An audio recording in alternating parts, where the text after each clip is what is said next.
I've told this story to a few of my friends, and many of them don't believe me. I'm going to be honest. If someone would have told me this, and had I not experienced what I did, I wouldn't believe them either. This happened when I was in Girl Scouts a few years ago. My troop were camping near a Navajo reservation, and in the middle of the night, I needed to pee.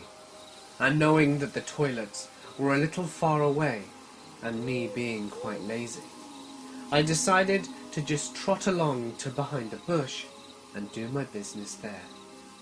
So, off I went. I did my business, and certainly wasn't far from my tent, as it was on the edge. So, I started walking back, and that's when I see it. There's something in the moonlight. I can't quite make it out, but it does make me stop so that I can admire it. It's a strange shape. Is it a rock? I tilt my head, and that's when I see a gleam, a reflection from its eye. This thing is alive. It tilts this enormous dog-like head, and I stand there petrified.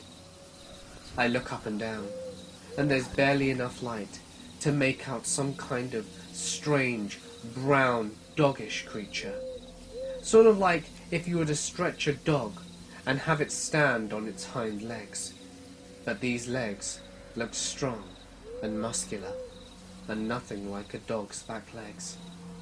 It stood there, and it looked at me, and I looked at it. For a moment, I thought that this was going to be the end, and that that creature was going to take me away and swallow me whole. It looked like it could. It must have been at least 7 feet tall, and I'm quite a petite thing after all. But just before I managed to soil myself, the creature, whatever it was, made a mad dash and was gone. It was dark and I couldn't follow where it went, but I went back to my tent and passed out. I woke up in the morning and tried to pretend that what happened didn't happen. I ended up peeing myself in my sleeping bag from the fear, it seems, because I woke up soaking wet. That was unpleasant. Needless to say, I didn't have much fun at camp anymore, and I was always on edge. I never went back.